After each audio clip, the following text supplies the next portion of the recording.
தமிழ்நாட்டின் வரலாற்று சிறப்பு மக்கள் விசில் அடிக்கிற குஞ்சுகள் அல்ல, அந்த கூட்டத்தின் தலைவரும் அல்ல, தன்மான தமிழர்களின் தலைவன் என்பதை இந்த தீர்மானத்தின் மூலமாக நிரூபித்து காட்டியிருக்கிறார். எதுக்கெடுத்தாலும் வலிமையான குரல் ஒன்று தமிழ்நாட்டிலிருந்து ஒலிக்கிறது. அதுதான் இந்தியாவில் பற்றி கொண்டிருக்கின்ற தீப்பொறி. நான் இருக்கிறேன் முன்னுதாரணமாக என்று மாண்பு முதலமைச்சர் அந்த கொரோனா தொற்று வாரியில சென்று தன்னுடைய கவசங்களை அணிந்து சென்று பார்த்துவிட்டு வந்த செய்தி, நமக்கென்று ஒரு தலைவன் இருக்கிறார், அவர் தான் நம்முடைய முதலமைச்சர் என்று தமிழ்நாட்டு மக்கள் பெருமைப்பட்டார்களே. கவசம் அணிந்து சென்றது மக்களை பாதுகாப்பதற்காக, முகமூடி அணிந்து செல்வது மக்களை காட்டிக் கொடுப்பதற்காக. ரெண்டுக்கும் வித்தியாசம் இருக்கிறது. ஆகையால் தான் இன்று ஒன்றிய அரசு மிரண்டு இருக்கிறது. மாண்புமிகு பேரவைத் தலைவர் அவர்களே, தமிழகத்தின் தலைமகனாய் தமிழ்நாட்டின் நம்பிக்கை பெற்ற மாண்புமிகு முதலமைச்சர் அவர்கள் கொண்டு வந்த இந்த தீர்மானத்தை காங்கிரஸ் பேர் இயக்கம் முழுமனதாக வரவேற்கிறது. அவருக்கு நன்றி சொல்ல காங்கிரஸ் பேர் இயக்கம் கடமைப்பட்டிருக்கிறது. எவ்வளவு நெருக்கடி வந்தாலும், எவ்வளவு தாக்குதல்கள் வந்தாலும் தமிழ்நாட்டு மக்களின் உரிமைகளை கொடுக்க மாட்டேன் என்று தைரியமாக நின்று தமிழ்நாட்டு மக்களின் தலைமகனாக இன்று போராடி கொண்டிருக்கிற மாண்புமிகு முதலமைச்சர் அவர்கள் இந்தியாவில் முதல் முறையாக முதன்மை மாநிலமாக கொண்டு வந்திருக்கின்ற மாண்புமிகு முதலமைச்சர் இந்த தீர்மானத்தையும் இந்தியாவின் முதல் சட்டப்பேரவை என்ற பெயரை தமிழ்நாட்டிற்கு ஈட்டி கொடுத்திருக்கிறார். மாண்புமிகு பேரவைத் தலைவர் அவர்களே, இந்த தீர்மானத்தை இந்தியாவில் எந்த சட்டப்பேரவையிலும் இதுவரை கொண்டு வரவில்லை. மாண்புமிகு முதலமைச்சர் அவர்கள் இந்த திட்டத்துடைய பெருமை, இந்த திட்டத்துடைய அருமை, இந்த திட்டம் எப்படிப்பட்ட ஒரு நோபல் திட்டம் என்பதை அறிந்து இதை கொண்டு வந்திருக்கிறார். தமிழ்நாட்டு மக்களின் நலனை யார் காட்டி கொடுத்தாலும், மறைமுகமாகவும் முகமூடி அணிந்தும் புதுடில்லிக்கு அடகு வைத்தாலும், ஆனால் தனி ஒரு தலைவனாக நான் தமிழ்நாட்டை காப்பேன் என்று உறுதியேற்கின்ற மாண்புமிகு முதலமைச்சருக்கு மீண்டும் நாங்கள் நன்றியை தெரிவிக்க கடமைப்பட்டிருக்கிறோம். தமிழ்நாட்டு மக்கள் எல்லாம் எதற்கும் அஞ்சாதவர்கள், தைரியமானவர்கள், ஏழை எளிய மக்களை பாதுகாப்பவர்கள் என்ற வரிசையில் இங்கே படங்களாகவும் படமாக இருக்கின்ற புகைப்படத்தின் மத்தியில் மீண்டும் மீண்டும் தன்னை நிரூபித்து காட்டிக் கொண்டிருப்பவர் தான் நம்முடைய மாண்புமிகு முதலமைச்சர் அவர்கள். ஏனென்றால் தமிழ்நாட்டின் வரலாற்று சிறப்பு மக்கள் விசில் அடிக்கிற குஞ்சுகள் அல்ல, அந்த கூட்டத்தின் தலைவரும் அல்ல, தன்மான தமிழர்களின் தலைவன் என்பதை இந்த தீர்மானத்தின் மூலமாக நிரூபித்து காட்டியிருக்கிறார். இந்த சட்டம் இந்த சட்டம் கொண்டு வந்தது முதலில் UPA 1 ஆட்சியில் இருக்கும் பொழுது முத்தமிழறிஞர் கலைஞர், சீதாராம் யெச்சூரி பல தலைவரோடு ஆலோசித்து அன்னை சோனியா காந்தி அவர்கள் இந்த வரலாற்று சிறப்புமிக்க திட்டத்தை 100 நாள் வேலைவாய்ப்பு திட்டம் என்று சொல்லுகின்ற மகாத்மா காந்தி ஊரக வேலைவாய்ப்பு திட்டத்தை கொண்டு வந்தார்கள். இந்த திட்டம் என்பது உலக தலைவர்களால், ஆய்வறிஞர்களால் பாராட்டு பெற்ற திட்டம். இந்த திட்டம் என்பது கொரோனா பெருந்தொற்று காலத்தில் WHO வேர்ல்ட் ஹெல்த் ஆர்கனைசேஷன் சொன்னது, சீனாவுக்கு அடுத்த மக்கள் தொகை கொண்ட நாடு இந்திய பெருநாடு, இந்தியாவில் கோடிக்கணக்கான மக்கள் செத்து மடியும் வாய்ப்பு இருக்கிறது என்று ஆய்வறிஞர்கள் எல்லாம் கட்டுரை எழுதினார்கள். ஆனால் கொரோனா பெருந்தொற்றுக்கு பிறகு இந்தியா எப்படி தப்பியது என்று அசீஸ் பிரேம்ஜி பல்கலைக்கழகத்தின் ஒரு ஆய்வறிஞர் எழுதினார். இந்த 100 நாள் வேலைவாய்ப்பு திட்டம் இல்லை என்றால் இந்தியாவில் கோடிக்கணக்கான மக்கள் செத்து மடிந்திருப்பார்கள். இந்தியாவை காப்பாற்றிய திட்டம் இந்த 100 நாள் வேலைவாய்ப்பு திட்டம் என்று பல ஆய்வறிஞர்கள் பிறகு கட்டுரை எழுதினார்கள். மாண்புமிகு பேரவைத் தலைவர் அவர்களே, இந்த திட்டம் உருவாக்கப்பட்டது எதற்காக? வாழ்க்கையில வறுமையின் கீழ் இருக்கின்ற ஒரு கூட்டத்தை கண்டுகொள்ளாமல் இருந்த நம்ம தேசம் அன்னை சோனியா காந்தி பார்வையில் பட்டது. இந்த மக்களுக்கென்று ஒரு திட்டம் தீட்ட வேண்டும். மகன்களால், மகள்களால், கணவரால் கைவிடப்பட்ட பெண்கள் ஒதுங்கி ஓரமாக நிற்கிறார்கள். அவர்கள் தன்மானமாக வாழ வேண்டும், தலை நிமிர்ந்து நிற்க வேண்டும், சொந்த காலில் இருக்க வேண்டும் என்ற அடிப்படையில் இந்த திட்டம் கொண்டு வரப்பட்டது. நான் இந்த திட்டத்துடைய அருமையை என்னுடைய தொகுதியில் நடந்ததை சொல்லுகிறேன். 2021ஆம் ஆண்டு கொரோனா பெருந்தொற்று, ஊரே ஒடுங்கி இருந்தது. எல்லோரும் அஞ்சு தன் உயிரை காப்பாற்றிக் கொண்டால் போதும் என்று இருந்தார்கள். மாண்புமிகு முதலமைச்சர் அந்த கொரோனா பெருந்தொற்று காலத்தில் தன்னையே அர்ப்பணித்து அந்த மக்களுக்கு தைரியத்தை ஊட்ட வேண்டும், நம்பிக்கையை வர வைக்க வேண்டும். ஏனென்றால் பயத்தில் இருந்தவர்களே நிறைய பேர். பயத்தினால் இறந்தவர்கள் நிறைய பேர், தனக்கு வந்து விடுமோ என்ற அச்சத்தால் இறந்தவர்கள் நிறைய பேர். நான் இருக்கிறேன் முன் உதாரணமாக என்று மாண்பு முதலமைச்சர் அந்த கொரோனா பெருந்தொற்று தொற்று வாடியில சென்று முகமூடி அணிந்து தன்னுடைய கவசங்களை அணிந்து சென்று பார்த்துவிட்டு வந்த செய்தி புகைப்படங்களில தொலைக்காட்சியில பார்த்த பிறகு நமக்கென்று ஒரு தலைவன் இருக்கிறார், அவர் தான் நம்முடைய முதலமைச்சர் என்று தமிழ்நாட்டு மக்கள் பெருமைப்பட்டார்களே. கவசம் அணிந்து சென்றது மக்களை பாதுகாப்பதற்காக, முகமூடி அணிந்து செல்வது மக்களை காட்டி கொடுப்பதற்காக. ரெண்டுக்கும் வித்தியாசம் இருக்கிறது. தமிழ்நாட்டு நலனை பாதுகாப்பதில் எந்த விதத்திலும் ஒரு துளியும் தயங்காத முதலமைச்சர் என்று தமிழ்நாட்டு மக்களுடைய நம்பிக்கை பெற்ற தலைவராக நம்முடைய முதலமைச்சர் இருக்கிறார். ஆகையால் தான் இன்று ஒன்றிய அரசு மிரண்டு இருக்கிறது. இதை எப்படியாவது வீழ்த்த வேண்டும். எதற்கெடுத்தாலும் போராட்டம், எதற்கெடுத்தாலும் வலிமையான குரல் ஒன்று தமிழ்நாட்டிலிருந்து ஒலிக்கிறது. அதுதான் இந்தியாவில் பற்றி கொண்டிருக்கின்ற தீப்பொறி. இதை அணைக்க முடியுமா, ஒடுக்க முடியுமா, ஒதுக்க முடியுமா, அசைத்து பார்க்க முடியுமா என்று படையெடுக்கிறார்கள் வடநாட்டை சார்ந்தவர்கள். ஆனால் தமிழ்நாட்டு மக்கள் ஒருபோதும் அதற்கு இடம் கொடுக்க மாட்டார்கள்.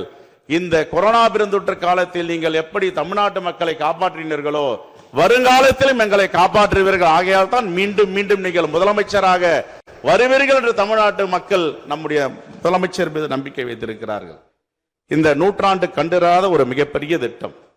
இந்த திட்டத்துடைய பெருமை என்ன?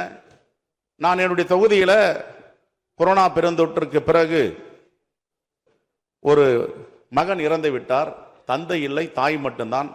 அந்த அம்மாவிடம் போய் துக்கம் விசாரிக்க செல்லுகிறேன். அந்த பெண்மணி சொல்லுகிறார், யாரும் இல்லை, எல்லாம் விட்டு சென்று விட்டார்கள், தனிமையில் நான் இருக்கிறேன்.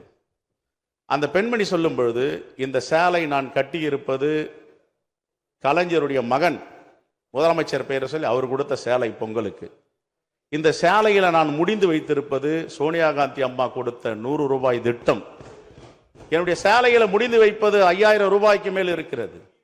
என்னுடைய தன்மானத்தை பாதுகாப்பதற்காக கலைஞர் மகன் கொடுத்த சேலை, என்னுடைய வாழ்வாதாரத்தை பாதுகாப்பதற்காக இதில் முடிச்சு போட்டு வைத்திருக்கின்ற 100 ரூபாய் நோட்டுகள். இதுதான் வரலாறு, இதுதான் கிராம மக்களுடைய வாழ்க்கையில முன்னேற்றம் கண்டிருக்கின்ற அரசு நம்முடைய அரசு என்பதை அந்த பாட்டியின் மூலமாக நான் தெரிந்து கொண்டேன். மாண்புமிகு பேரவைத் தலைவர் அவர்களே, இந்த ஏற்றத்தாழ்வுகளை இந்த 100 நாள் வேலை வாய்ப்பு திட்டம் குறைத்திருக்கிறது. அங்க சாதி இல்லை, மதம் இல்லை, தமிழ் இனம் ஒன்றாக சேர்ந்து அனைவரும் இந்த 100 நாள் வேலை வாய்ப்பில் கலந்து கொள்கிறார்கள். நீங்கள் அந்த சாதி, நீங்கள் இந்த சாதியெல்லாம் கிடையாது. எல்லா சாதியும் ஒன்றாக 100 நாள் வேலை வாய்ப்பு திட்டத்தை பணியாற்றுகின்ற இந்த பணியை பார்த்து தான் ஒபாமா சொன்னார், உலக வங்கி சொன்னது, UDP சொன்னது, ஐநா சபை சொன்னது. இது போன்ற திட்டங்கள் உலகத்திலே இல்லை. இந்த திட்டம் இந்தியாவிற்கு மிகப்பெரிய வரப்பிரசாதம் என்று. மாண்புமிகு பேரவைத் தலைவர் அவர்களே, நம்முடைய மாண்புமிகு முதலமைச்சர் அவர்கள் உடனே இந்த திட்டத்திற்கு எந்தவித களங்கமும் பாதிப்பும் வரக்கூடாது என்று ஜனநாயக சக்திகளை ஒன்று திரட்டி ஒரு மிகப்பெரிய ஆர்ப்பாட்டத்தை அறிவித்தார். நான் நினைக்கிறேன் இந்தியாவில் முதல் முறையாக இதற்கும் வழிகாட்டியாக அந்த மாபெரும் மக்கள் திரள் போராட்டம் அமைந்தது. சென்னையில கூட நம்முடைய அமைச்சர் தலைமையில் நடந்தது. அதில் எங்களுடைய தலைவரெல்லாம் கலந்து கொண்டார்கள். அதற்கு பிறகு இது தொடர் போராட்டம். நாங்களும் பத்திரிகை வாயிலாக மாண்பு முதலமைச்சருக்கு சொன்னோம். இதில் எங்கள் தலைவர் ராகுல் காந்தியும் தலைவர் மல்லிகார்ஜுன கார்கோ இந்த போராட்டத்தை முன்னெடுத்திருக்கிறார்கள். தமிழ்நாட்டில் நீங்கள் தலைமை ஏற்று ஜனநாயக சக்திகளை ஒன்றிணைத்து உங்கள் தலைமையில தொடர் போராட்டம் செய்ய வேண்டும். 13 மாதங்கள் போராடி எப்படி 3 கருப்பு சட்டங்கள், புதிய வேளாண்மை சட்டங்களை திரும்ப பெற்றோமோ, இரவோடு இரவாக நாடாளுமன்றத்தை மூடிக்கொண்டு மக்கள் யாருக்கும் தெரிவிக்காமல் ஜனநாயகத்திற்கு எதிராக 3 கருப்பு சட்டங்களை கொண்டு வந்தார்கள். விவசாய பெருங்குடி மக்களுடைய போராட்டத்திற்கு பிறகு அந்த 3 கருப்பு சட்டங்களை திரும்ப பெற்றார்கள். அதே போன்று இந்த சட்டத்தை உங்கள் தலைமையில திரும்ப பெறும் ஒன்றிய அரசு என்ற நம்பிக்கை இருக்கிறது. அப்படிப்பட்ட போராட்டங்களையும் இந்த தீர்மானத்தையும் நீங்கள் முன்னெடுத்திருக்கிறீர்கள். ஆகவே இந்த உரிமையை மீட்கும் போராட்டத்தில் மாண்பு முதலமைச்சர் வெற்றி பெறுவார் என்ற எங்களுக்கு நம்பிக்கை இருக்கிறது. 65% மக்கள் இதில் பயனாளிகளாக இருக்கிறார்கள். இன்கம் செக்யூரிட்டி, இந்த ஊரக மக்களுடைய வருமானத்தை உறுதி செய்கின்ற திட்டம் இந்த திட்டம். இதற்காக இந்த பெயர் மாற்றம். ஏற்கனவே நிதி சுமையை தாழ முடியாத அளவிற்கு மாநிலங்களுக்கு நெருக்கடி கொடுக்கிறார்கள். நீங்கள் பண மதிப்பிழப்பு கொண்டு வந்தீர்கள், மிகப்பெரிய தோல்வி. அதற்கு பிறகு ஜிஎஸ்டி கொண்டு வந்தீர்கள், 5 ஆண்டுகளுக்கு பிறகு ஒப்புக்கொண்டீர்கள். இது அதிகமான ஜிஎஸ்டியை நாங்கள் இந்திய மக்கள் மீது சுமத்தி விட்டோம். குறைத்துக் கொள்ளுகிறோம் என்று குறைத்துக் கொண்டீர்கள். மூன்றாவது, புதிய வேளாண்மை சட்டம் எப்படி அவசரமாக கொண்டு வந்தீர்களோ நூற்றுக்கணக்கான உயிர் இழப்புகளுக்கு பிறகு மீண்டும் திரும்ப பெற்றீர்கள். இப்பொழுது இந்த கருப்பு சட்டம் 40% மாநில அரசுகள் மீது நிதி சுமையை பாரத்தை ஏற்ற வேண்டும்.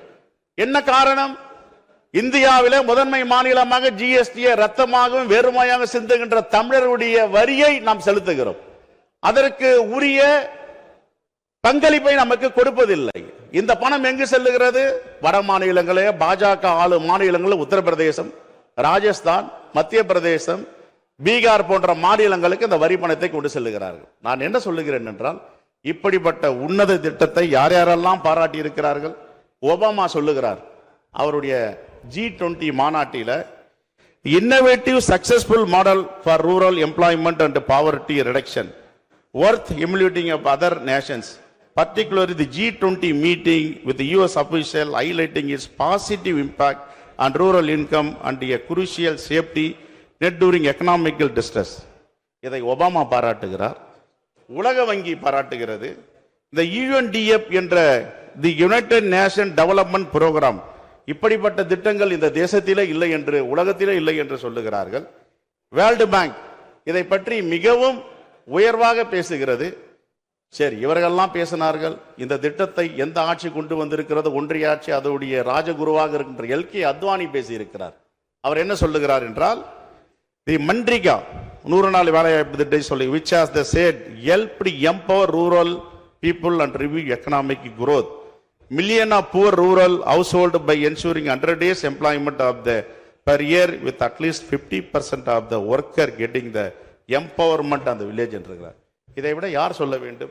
அதற்காகத்தான் நாங்கள் சொல்லுகிறோம், மாண்புமிகு முதலமைச்சர் எடுத்து வந்த இந்த திட்டத்தை, அன்னை சோனியா காந்தியின் கனவு திட்டத்தை நேற்று கூட எங்கள் தலைவர் ராகுல் காந்தி அவர்கள் மக்கள் மன்றத்திலே பேசியிருக்கிறார். இதை ஒருபோதும் திரும்ப பெறாமல் நாங்கள் ஓய மாட்டோம், தொடர் போராட்டங்கள் நடத்துவோம், வெற்றி பெறுவோம் என்று மீண்டும் ஒருமுறை மாண்புமிகு முதலமைச்சருக்கு காங்கிரஸ் பேரியக்கத்தின் சார்பாக நெஞ்சார்ந்த நன்றியை தெரிவித்து, உங்கள் தலைமையில் தமிழ்நாடு ஒளிரும், நிமிர்ந்து நிற்கும், இதில் நாம் வெற்றி பெறுவோம்.